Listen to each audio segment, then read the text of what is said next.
जय यीशु की क्रिस में प्यारे भाइयों और बहनों, ईश माता मरियम का महापर्व के मनन चिंतन में आपका हार्दिक स्वागत है। आज के पहले पाठ गणना ग्रंथ अध्याय 6 पद संख्याएं 22 से 27, दूसरा पाठ गलातियों के नाम संत पौलुस का पत्र अध्याय 4 पद संख्याएं 4 से 7 और लूकस के सुसमाचार अध्याय 2 पद संख्याएं 16 से 21। ईश्वर ने हमें एक और वर्ष का आशीर्वाद दिया है। वर्ष 2023 हमारे लिए ईश्वर की उपस्थिति में पैदा हुआ है, न कि होटल, मॉल, बर्फीले पहाड़ों और समुद्र तटों में। इस दिन हम अपनी स्वर्गीय माता मरियम की प्रेममय दृष्टि के अधीन हैं।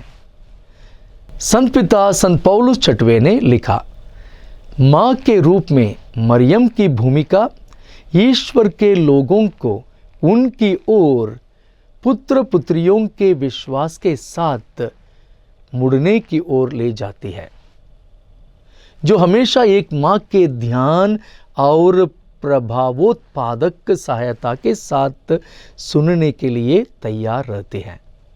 आज के पहले पाठ में हमें प्रभु से कई महान आशीषों का वादा किया गया है। संपूर्ण पाठ यीशु के समय में यहूदी लोगों के 3 महत्वपूर्ण त्योहारों पर एक याजकीय आशीष है: पास्का पर्व, पेंतकोस्त पर्व और शिविर पर्व। इन्हीं अवसरों पर यरूशलेम के मंदिर में एकत्रित हुए इज़राइल के लोगों के लिए गणना ग्रंथ अध्याय 6 पद संख्या 25 कहता है, उसके मुख का प्रकाश तुझ पर चमके। यह अर्थ है कि ईश्वर के स्माइल। यह इब्रानी भाषा का एक मुहावरा है। ईश्वर की मुस्कान हमारा सौभाग्य है। गणना ग्रंथ 6 पद संख्या 26 शांति के साथ समाप्त होता है। इब्रानी शब्द शालोम का अर्थ है शांति, समृद्धि और खुशी। जब हमें ईश्वर की मुस्कान और शांति के उपहार का आश्वासन दिया जाता है तो हमें अपने जीवन में और क्या चाहिए। लेकिन अगर प्रभु को हम पर मुस्कुराना है तो हमारे जीवन को योग्य तरीके से जीना है, जो स्वाभाविक रूप से समृद्धि और खुशी लाएगा। आज के भजन स्तोत्र एक भरपूर फसल के लिए आभार का एक भजन है। यह ईश्वर के व्यक्तिगत आनंद और अनुग्रहकारी उदारता को प्रकट करता है। भजन के लेखक का कहना है कि ईश्वर मनुष्यों के साथ इसी तरह व्यवहार करता है। यह स्तोत्र आज के दिन के तीनों पाठों के बीच एक उपयुक्त सेतु है। भजनकार के साथ आइए हम प्रार्थना करें कि ईश्वर हम सभी को अपनी दया से आशीषित करे, क्योंकि वह मुक्ति विधान के पूरे इतिहास में चुने हुए लोगों को आशीष देता रहे। यह घोषणा करना हमारा कर्तव्य है कि यह मुक्ति केवल इज़राइल के लोगों का एक अधिकार नहीं है, बल्कि सभी राष्ट्रों के लिए नियत है। सभी लोगों को आशीर्वाद देने और प्रभु की स्तुति करने के लिए आमंत्रित किया जाता है।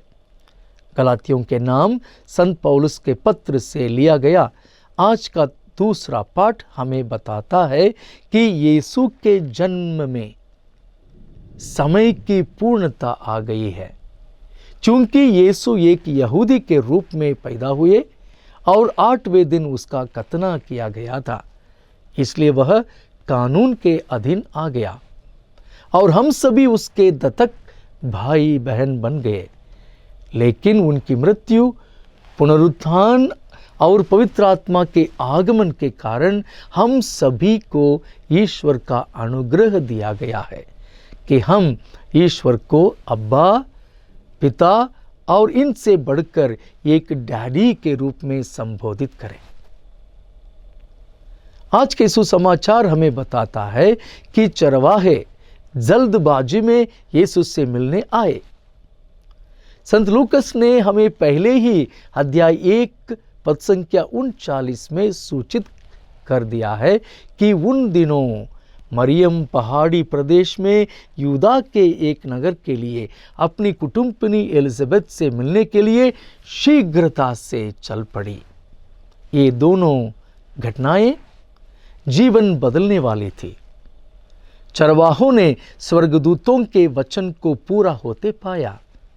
उन्होंने जो देखा था उस पर वे केवल आश्चर्य कर सकते थे। जो कुछ उन्होंने देखा था उसके लिए ईश्वर की महिमा और स्तुति करने में उन्हें बहुत समय लगा। हमारी स्वर्गीय माता मरियम के साथ ऐसा नहीं हुआ था। उसने इन सब बातों को अपने मन में मनन करने का चुनाव किया। जिस दिन हम ईश्वर की माता मरियम का महापर्व मनाते हैं, हमारी धन्य माता हमें ईश्वर के वचन के प्रार्थनापूर्ण और गहन आध्यात्मिक पाठ में यानी लेक्सियो दिविना में शामिल होने के लिए आमंत्रित करती है। 1 जनवरी आम तौर पर संकल्प लेने का समय होता है। नए साल के लिए बहुत सारे संकल्प लेने के बजाय आइए हम माता मरियम के शब्दों को अपना संकल्प बनाएं। वे तुम लोगों से जो कुछ कहें वही करना। संत योहन का सुसमाचार अध्याय 2 पद संख्या 5। दूसरे शब्दों में, हमें हर दिन नववर्ष 2023 को ईश्वर की इच्छा का पालन करने के संकल्प के साथ जीना है। इस प्रयास में माता मरियम के आशीष सदा बनी रहे। पिता, पुत्र और पवित्र आत्मा के नाम पर आमीन।